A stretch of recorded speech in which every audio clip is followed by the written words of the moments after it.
Hey guys, today on the channel we're talking about planks. I like to call them power planks because if you put the word power in front of anything, it makes it oh so much better. But what I want to do is teach you how to do a plank longer and stronger and the most efficient, because again, just doing them improperly can lead to some problems. But I'm going to show you how to do your hands. I'm going to show you how to play with your upper body and your lower body so that you can mentally get through a plank. Okay, so the first thing I want you to do is look at my hands.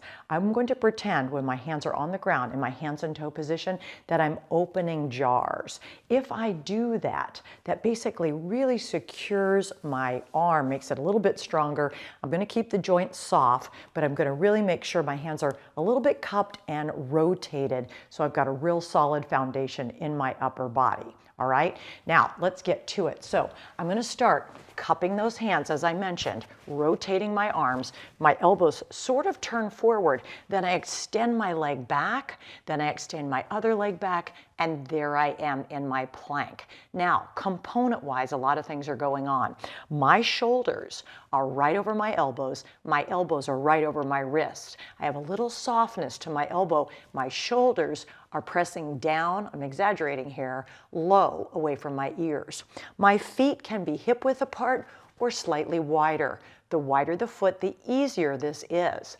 If you are brand new, if you were even in a half knee position, this is still putting a lot of load in your core. So if you're just getting started, you could be here and then lengthen that body and come on up to your plank and maybe do this for 10 seconds and drop a knee, 10 seconds, drop a knee. Do you get where I'm going with this?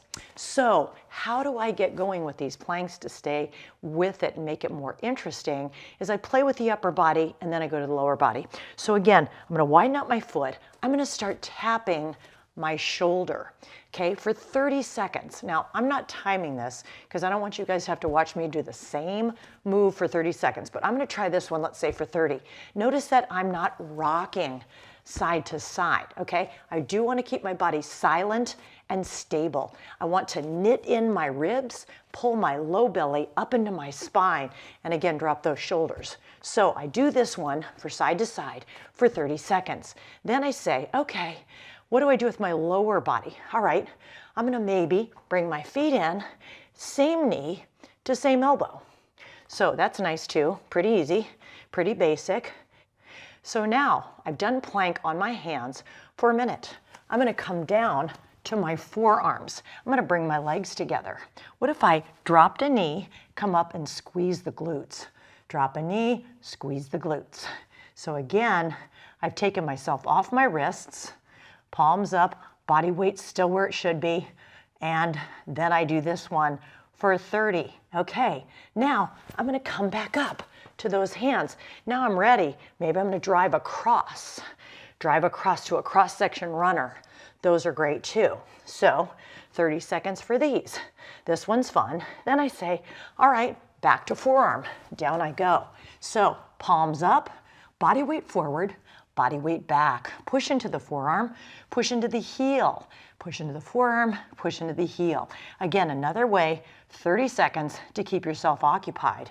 Back you go. Lean on your strongest arm. Come out to that wide plank. How about a tap on the booty? Little Macarena, okay? Shoulders, side body, fun. All right, so if you say, now I've done these, now maybe I'm getting a little tired, I'm going to come down to forearms. And then you jump rope with your hips. So maybe you do 15 seconds one way, 15 seconds the other. Maybe you make it 30. Now, if your body's getting tired, go to one side. Okay, you can stack the feet, you can stagger the foot, and if you're dying, you could drop a knee, okay? Point is, you want to be side, and you could do something here. You could do reach and pulls. These are fun, right? You could do thread the needle. Those are fun too. When you've had 30 of that, sorry, hair in my mouth, 30 in that, you can come back to the hands. Maybe you go to bear position, okay? Squared bear, so my knees under my hips, maybe I walk in inches. Take little steps, still in plank, okay? Then maybe you go to the other side forearm, okay? Maybe you pop up, switch around to a crab. Crab walking, also planking, okay? You're still using your arms and legs, and your body is up in the air, okay? So many ways to do your plank. You've probably seen this one, where you take that time and kind of separate it. This is nice too. So there are so many ways to do the plank situation. If you think about it in 30 seconds at a time, you can work yourself up to about 5 minutes, maybe even 10 minutes. I've seen somebody do as long as 15. You don't need to do that. I think if you get a couple minutes in under your belt, and if you're brand new, say, hey, if I can do a 30 on my hands, a 30 on my forearms, maybe a 30 on one side and a 30 on the other, you've really made some gains. So check out how you do in your planks. I really like the combinations. I think it's fun. I think it keeps your brain working so you can do it a little bit longer. Do remember the components, those arms right over your shoulders, right? And then knit the ribs together, tense that bottom belly into the low back, and push those feet back away from you. You've got yourself a power plank.